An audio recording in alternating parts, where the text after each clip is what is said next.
हम लोगों का अब 19 सितंबर को है, तो 19 सितंबर को ब्लड डोनेशन है।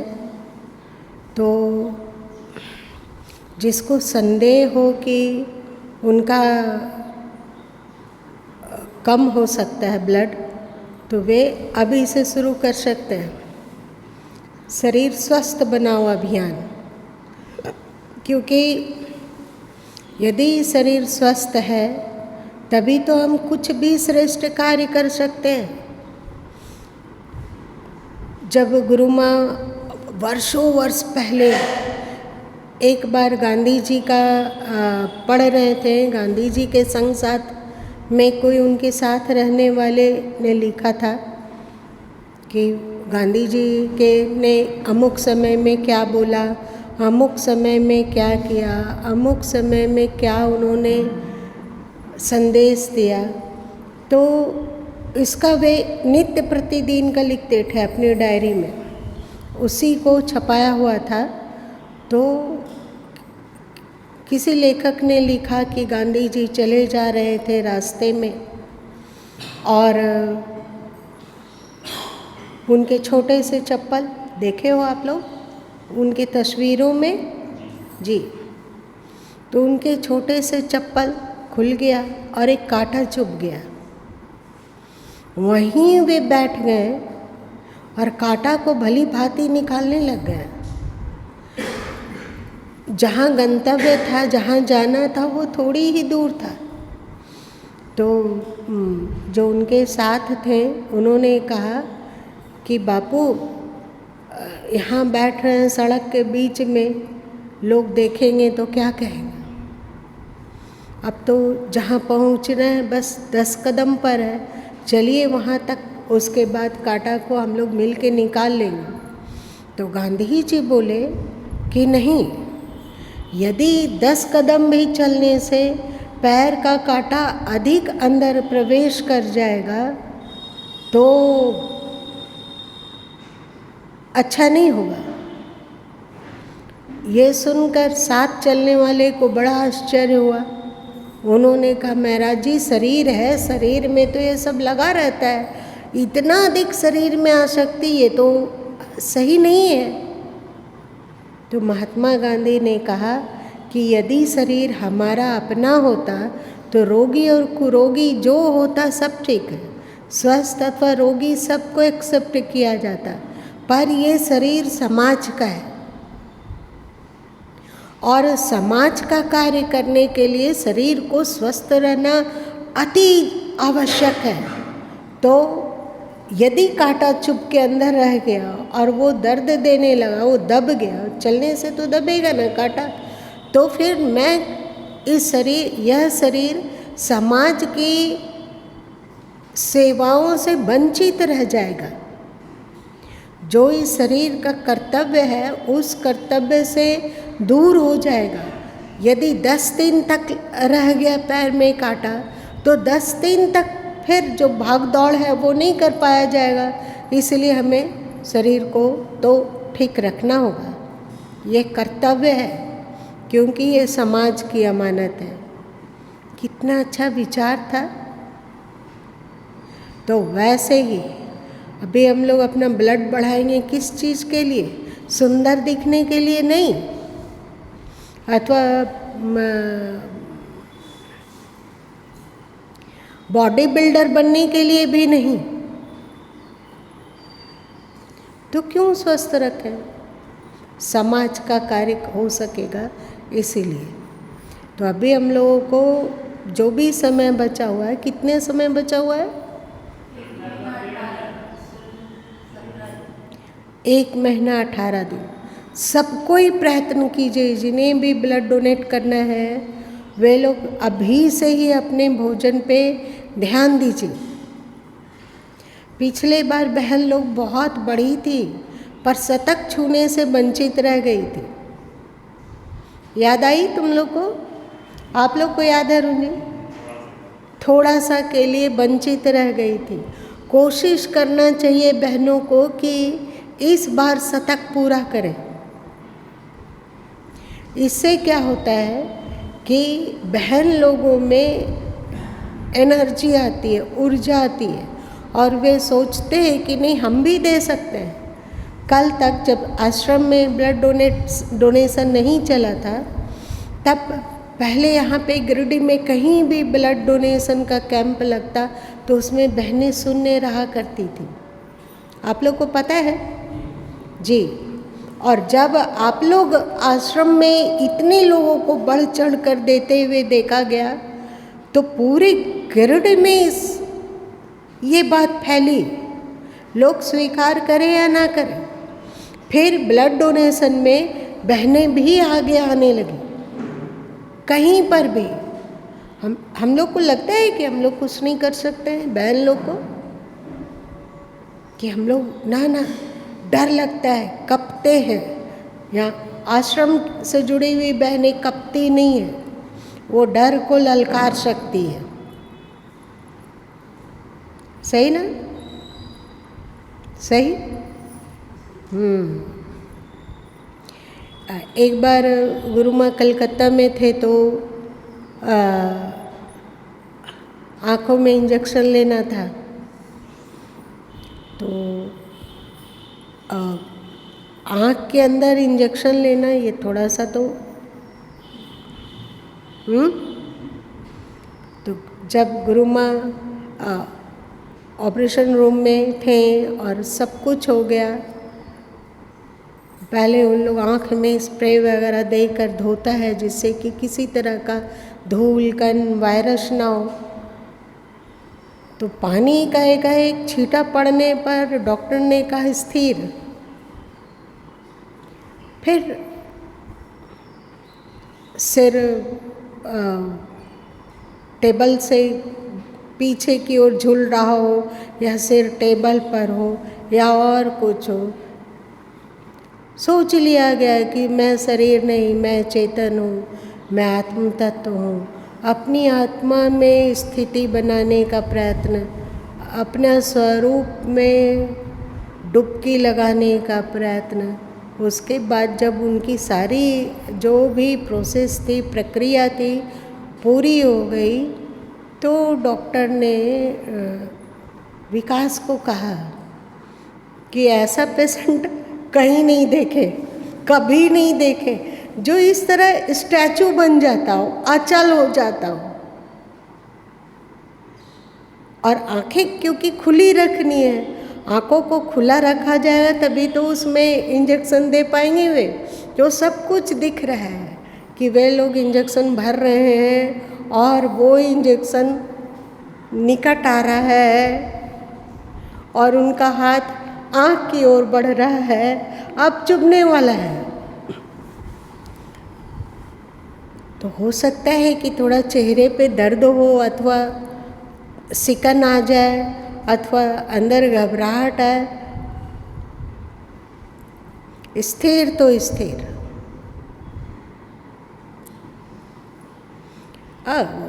कब हुआ, कब पूरा हो गया उनका प्रोसेस, उसके बाद फिर वहाँ से निकला गया। तो डॉक्टर लोग, अब यदि कभी दूसरा इंजेक्शन लेने के लिए वहाँ जाया गया कई बार, तो वे कहते ये तो इनको कुछ फर्क ही नहीं पड़ता है। स्टैचू तो स्टैचू, पानी से आँखों को धोया जा रहा है तो पानी अंदर प्रवेश कर रहा है या और कुछ हो रहा है, कोई मतलब नहीं। तो आखिर तो आप लोग गुरु माँ के ही शिष्य हो ना। हम लोग कायर नहीं हैं, बिल्कुल कायर नहीं है। हर तरह को फेस करने के लिए तैयार है हम लोग, है कि नहीं?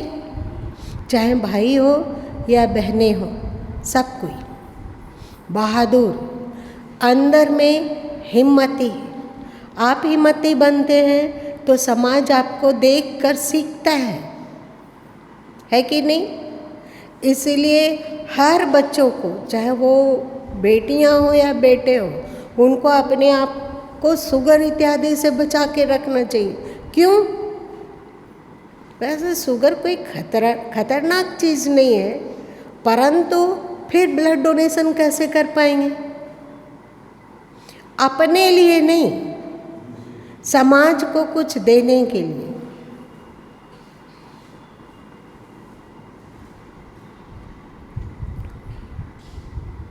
और एक बात है, अभी नारायण जी गा रहे थे, माटी का खिलौना माटी में मिल जाएगा।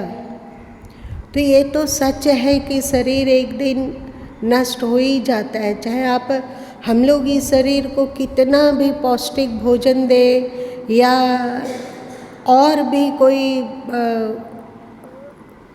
कितना भी इसे प्राणायाम में डुबा दे, केवल रात दिन प्राणायाम करते रहें, लेकिन शरीर को बचाया नहीं जा सकता है।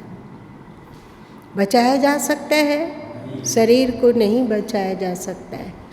तो जब शरीर को नहीं बचाया जा सकता है, तो क्यों ना इस शरीर से कुछ सदकर्म हो जाए ईश्वर के निमित्त। ईश्वर का बनाया हुआ संसार, सभी जीव ईश्वर के ही तो हैं। तो हम लोग संसार के कुछ काम आ सके, अपनी ताकत पर। जरूरी नहीं है कि हम रात दिन समाज में डूबे रहें, ये जरूरी नहीं है, पर अपनी क्षमता भर तो क्यों नहीं अपने जीवन को सही मार्ग में नियोजित किया जाए। इस क्षणभंगुर संसार में कोई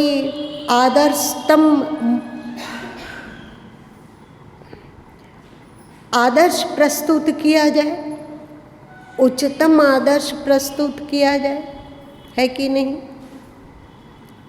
गुरु माँ के दिमाग में चल रहा था कि यदि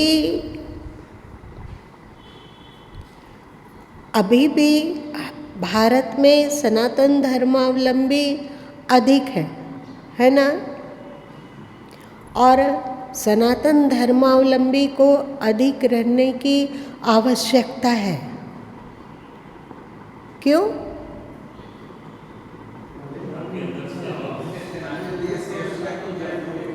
सनातन धर्म यदि सुरक्षित और शक्तिशाली होता है तो यहाँ पर चाहे वे मुस्लिम हो, ईसाई हो, सब कोई सुरक्षित रह सकता है।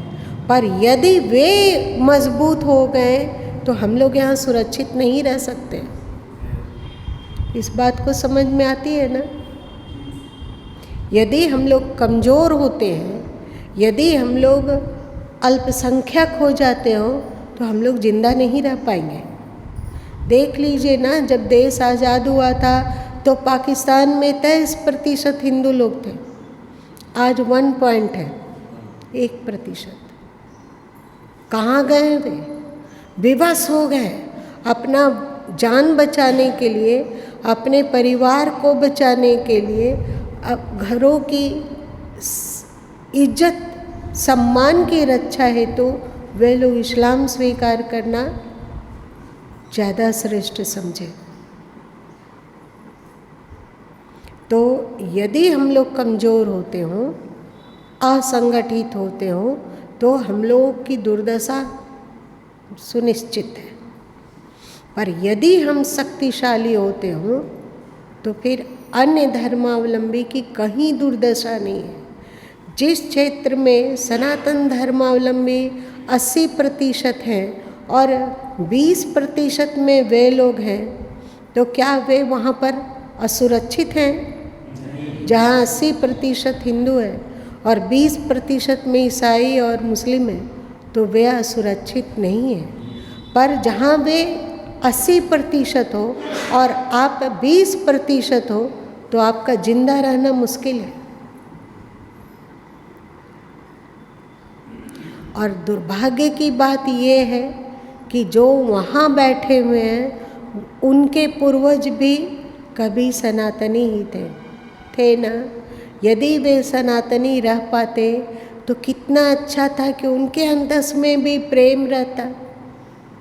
पूजा पद्धति बदल जाने से धर्म नहीं बदलता। धर्म का तात्पर्य है जिससे जीव जगत की सुरक्षा होने में जो सहयोगी हो, वो धर्म है।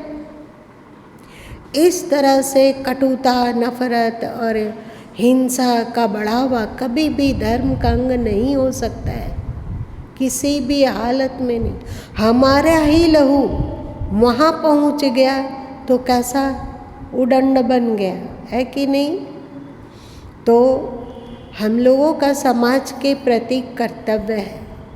गुरु माँ सोच रहे थे कि शायद पहले के समय में अनिवार्य था कि आपकी जितनी आमदनी होती है उसका 10% आपको अपने समाज को उन्नत बनाने में लगाना चाहिए।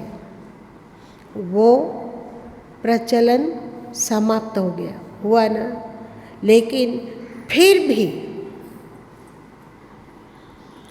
हम लोग अपनी कमाई का कुछ ना कुछ हिस्सा तो ना सही 10%,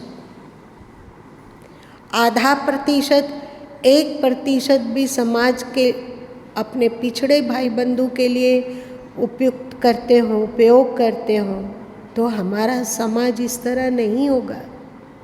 सबसे पहले कि जो भी हमारे समाज में है सबके प्रति अपनापन जागे। फिर जो हमारे समाज से दूर है उसके प्रति भी अपनापन जगाया जाएगा, लेकिन सेकंड फेज में। पहले अपने घर को तो, है कि नहीं, सबके प्रति प्रेम।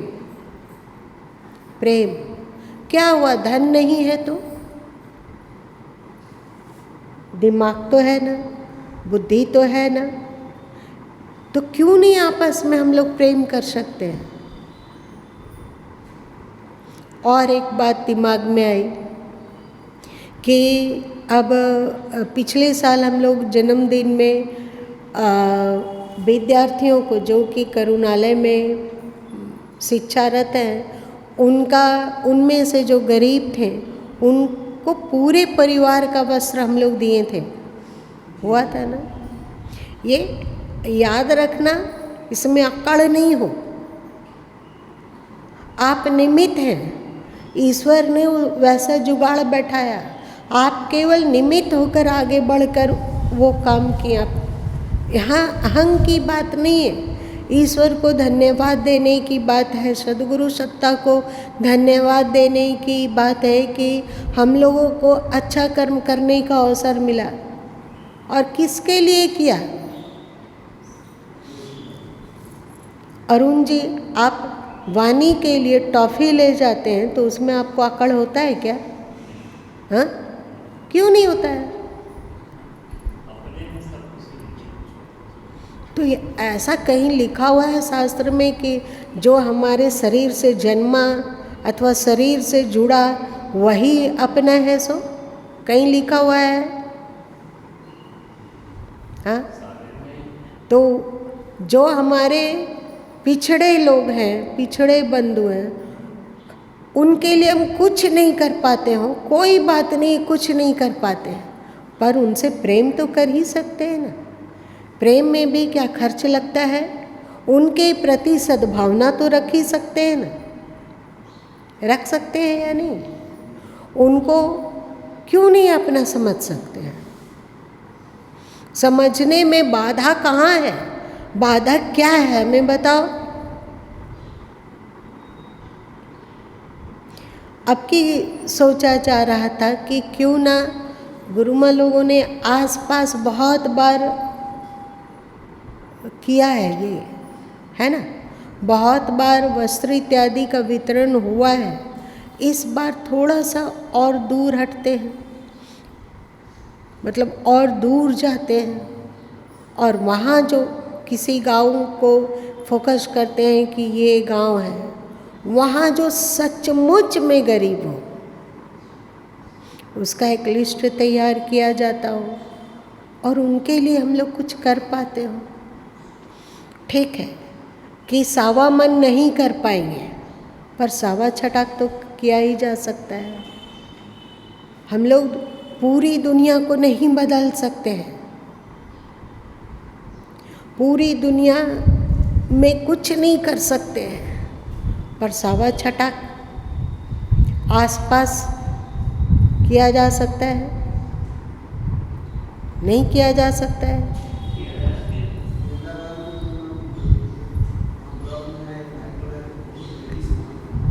क्या है? जानते हैं।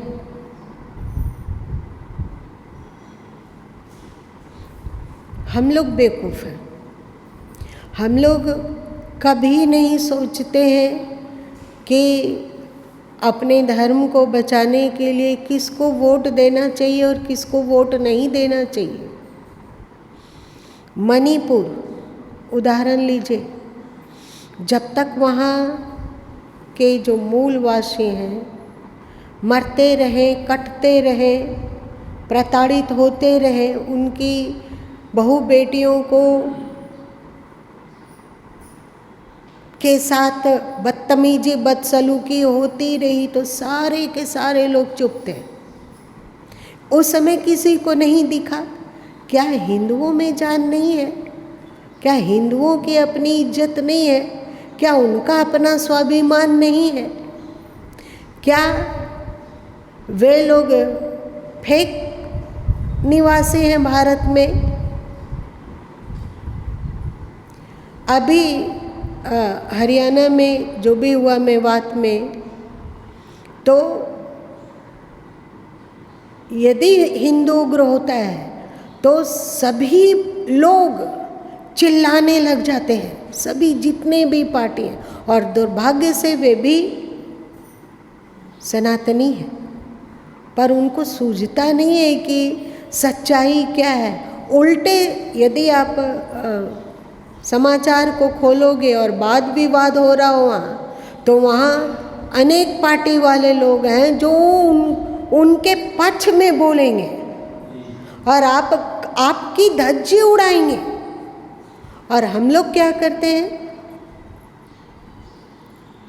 वो हमारी जाति का है, वो हमारे तरफ का है, हमारे लोगों के बीच का आदमी है, तो उसके पीछे चिपक जाते हैं। क्यों चिपक जाते हैं?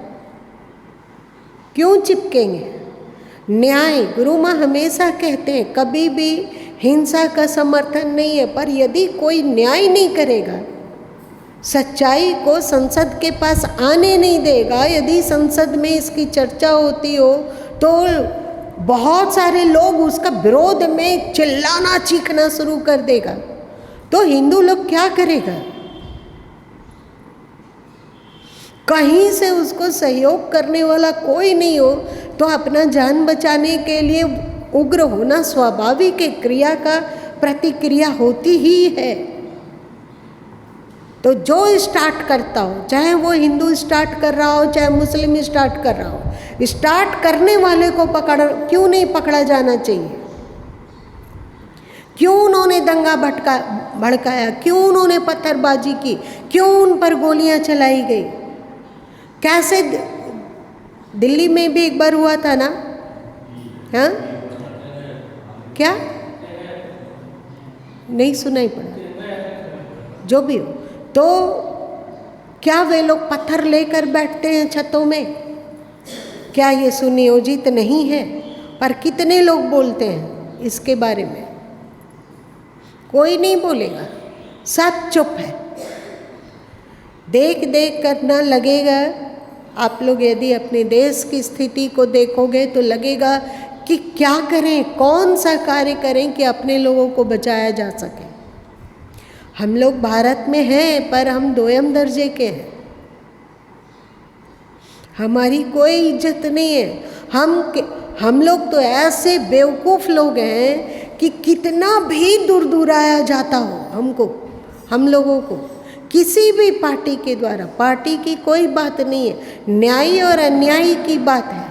कितने भी हम दूर दुराए जाते हो, लेकिन नहीं, वो हमारी जाति का है, चाहे वो किसी भी पार्टी का हो, चाहे वो देश का रक्षक है अथवा न्याय करता है या नहीं है, उसे कोई मतलब नहीं। जाएंगे और उसे डम डम वोट डाल के आएंगे।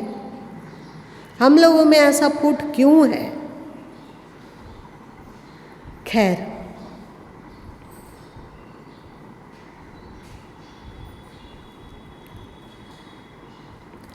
आपस में हम लोगों को प्रेम सीखना होगा, है ना? प्रेम सीखना होगा। और जो गलत है, जिससे हमारे समाज का नुकसान होता हो, उसका डट कर विरोध करना चाहिए। नहीं करना चाहिए? करना चाहिए। आप बोलोगे कि व्यास गादी पर बैठकर सत्संग की चर्चा होनी चाहिए, आत्म कल्याण की चर्चा होनी चाहिए, मोक्ष कैसे मिले, परम पद की प्राप्ति कैसे हो, ईश्वर का साक्षात्कार कैसे हो, इसकी चर्चा करनी चाहिए। लेकिन एक बात बताओ कि जब हम लोग जिंदा ही नहीं रहेंगे तो ये चर्चा कब करेंगे? जिंदा रहने के लिए भी संगठन की आवश्यकता है, जिंदा रहने के लिए भी अकल की आवश्यकता है या नहीं? यदि हम लोग बेअक्ल होकर इसी तरह आपस में लड़ते झगड़ते रहें, केवल हमारा परिवार सुरक्षित है, बस हो गया, और हमारे लोग, यदि हमारे लोग मारे जाएंगे तो क्या हमारा परिवार सुरक्षित जिंदा रह पाएगा? ठीक से देख कर बताओ।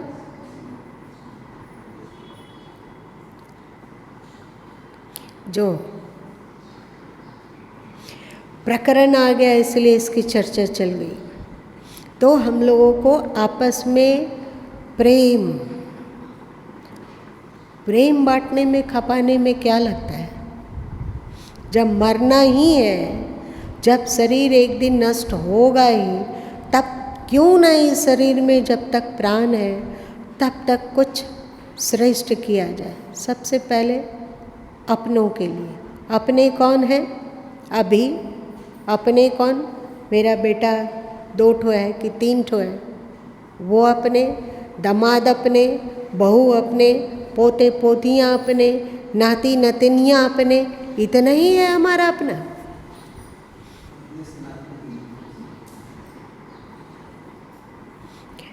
चलिए,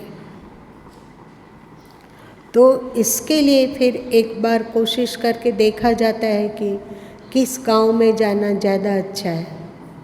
फिर वहाँ का एक सर्वे गरीब लोगों का, और फिर जो हम लोग कर सकते हो, थोड़ा बहुत ही सही, थोड़ा बहुत।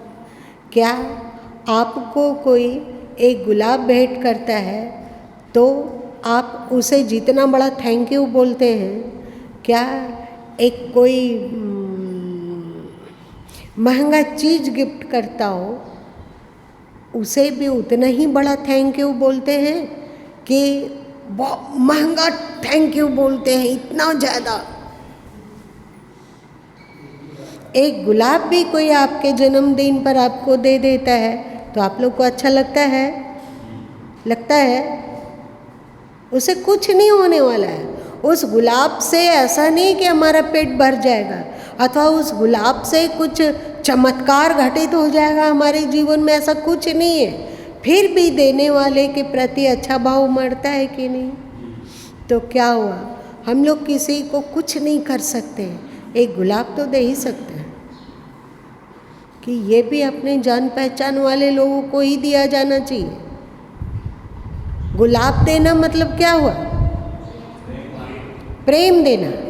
क्यों नहीं कर सकते हैं? और जानते हो, हम लोगों के जीवन से यदि श्रेष्ठ कार्य होता है तो बहुत सुकून, शांति की अनुभूति होती है। होती है कि नहीं होती? जो भी श्रेष्ठ कार्य हो, जो कि स्वार्थ से ऊपर उठकर किया जा रहा हो। श्री कृष्ण ने गीता में कहा ना, कहा कि नहीं, स्वार्थ से प्रेरित जितने भी कर्म हैं वो मात्र कर्म है ना? वो यज्ञार्थ कर्म नहीं है, वो निष्काम कर्म नहीं है, वो भगवदर्थ कर्म नहीं है। जो श्रेष्ठ कार्य स्वार्थ से ऊपर उठकर किया जाता है वही अज्ञार्थ कर्म है। और श्री कृष्ण 18 अध्याय में इसी बात को चिक कर अर्जुन को समझाते रहे, यज्ञार्थ कर्म कर, यज्ञार्थ कर्म कर। राग और द्वेष से ऊपर उठकर कर्तव्य है इसीलिए कर्म कर। शास्त्र कह रहा है उस कार्य को करने के लिए, इसलिए कर। गीता कह रही है उससे संसार का थोड़ा सा भी हित होता हो, इतना भी, तो वो यज्ञार्थ कर्म है, पर बदले में उसे कुछ मत चाहना। वो कर्म निष्काम हो, वो कर्म राग द्वेष से ऊपर उठकर किया गया हो, वो कर्म कर्तापन के अहंकार से ऊपर उठकर किया गया हो, और साथ साथ ही वो लोक हितार्थ हो, है कि नहीं। तो अब जिसको ब्लड डोनेट करने की वांछा है, ललक कि नहीं, करना चाहिए। और एक बात है, ये भी हम लोगों को नहीं सोचना चाहिए कि जहाँ हम ब्लड डोनेट कर रहे हैं तो वो हमें ज़रूरत पड़ने पर देगा कि नहीं।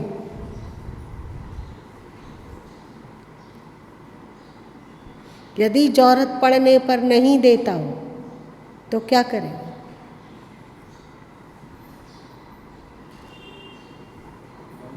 अरे बताओ, तुम लोग गुरु माँ के बच्चे हो, टटक कर बोलो, क्या करोगे? क्या?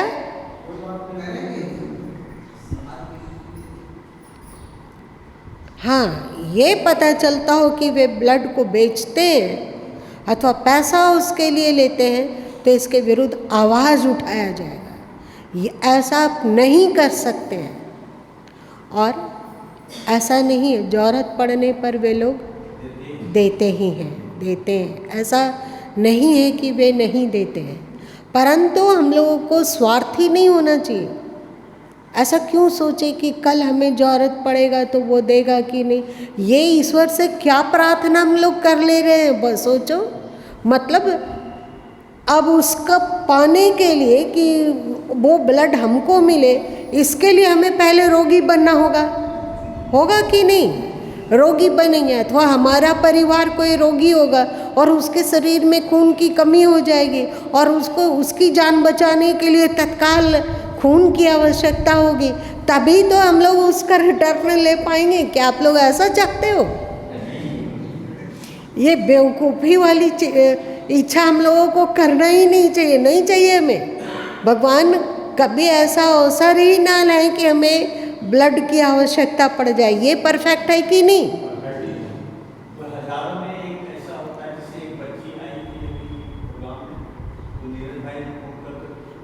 हाँ, वो तो ठीक है, उतना तो वे लोग करते ही हैं, लेकिन हम लोग को इच्छा नहीं रखनी है बाबा।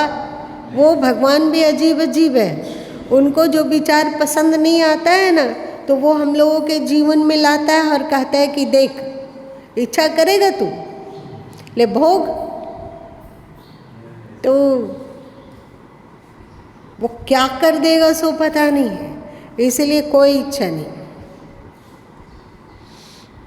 उसका मिसयूज होगा तो आवाज़ उठाएंगे, थोड़ा बहुत नहीं, बिल्कुल ऐसी आवाज़ कि आसमान तक पहुंच जाए। वो धरती वाला क्या है, ठीक है। आप लोग का ये भी समाधान हो गया कि नहीं हुआ? और एक बात है, फिर हम लोग भी बूढ़े हो जाएंगे, मतलब 70-75 के, तो खून नहीं दे सकेंगे। फिर केवल शरीर को ढोना पड़ेगा। इस शरीर को हम समय पर खाने का देना, पानी देना, दवा देना, आराम इसको देना, पंखा चाहिए, इसके लिए लाइट चाहिए, केवल देहपालू बन के रह जाएंगे। उस समय तो ना क्षमता रहेगी कुछ अच्छा करने का, ना और कुछ। जिंदा भी रह गए तो एक चलता फिरता लाश ही है, कुछ नहीं कर सकते। तो आज हम लोग के पास समय है, इसका हम लोगों को भरपूर लाभ उठाना चाहिए, है कि नहीं। दुनिया छोड़ने से पहले इस शरीर का उपयोग कुछ कर लें, इस मन का उपयोग करें, बुद्धि का उपयोग करें, साथ साथ में अपनी भावना का भी उपयोग करें। इसमें सर्वे भवन्तु सुखिना बहुत कीमती है। गुरु माँ जब कभी मंदिर अंदर जाते हैं और आँख बंद करके खड़ा रहने का अवसर मिलता है, तो वहाँ पे सर्वे भवन्तु सुखिना की प्रार्थना होती है। तो मन में आता है कि सुखीना में तो शत्रु भी आ जाते हैं, आ जाते हैं ना, शत्रु भी आ जाते हैं, विरोधी भी आ जाते हैं, निंदक भी आ जाते हैं, दुष्ट लोग भी आ जाते हैं, सज्जन व्यक्ति भी आ जाते हैं। तो एक बार गुरु माँ वहाँ खड़े, एक बार क्या, अक्सर ये विचार आता है और अक्सर दिमाग यही उत्तर देता है कि व्यक्ति तब तक सुखी नहीं हो सकता है जब तक उसके भीतर असुरी प्रवृत्ति का बोलबाला है। यदि प्रार्थना हम लोग करते हैं सर्वे भवन्तु सुखिना, तो सुखी होने के लिए सबसे पहले उसे आसुरी वृत्ति छोड़ना होगा। और यदि आसुरी वृत्ति उसका छूट जाता हो तो वो सुखी हो, इसमें क्या गलती है? मेरी बात समझें। जो शत्रु है उसके लिए भी प्रार्थना हुई कि वो सुखी हो, पर क्योंकि अंदर पूरा बोध है कि वो सुखी तब तक नहीं हो सकता है जब तक उसमें असुरी वृत्ति है, दुष्टता है। तो इस प्रार्थना के द्वारा यदि उसकी दुष्टता छूट जाती हो, सुखी तभी तो होगा ना वो। तो उसकी दुष्टता छूटती हो तो ये प्रार्थना तो बहुत काम का चीज़ है कि नहीं? और उसके बाद जब ये भावना दिमाग में आ जाती है तो एकदम दिमाग रिलैक्स होकर ईश्वर से प्रार्थना कर पाता है, सर्वे भवन्तु सुखिनः, सभी सुखी हो।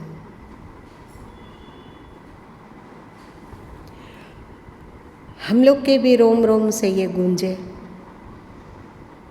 और साथ साथ में प्रेम का विस्तार और जीवन का सदुपयोग दोनों को हम लोग अपने जीवन में यथासंभव कोशिश करके धारण करें।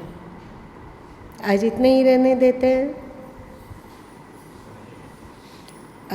गुरु माँ की सत्संग से हटकर थोड़ा वार्ता से आप लोग बोर तो नहीं हो रहे थे?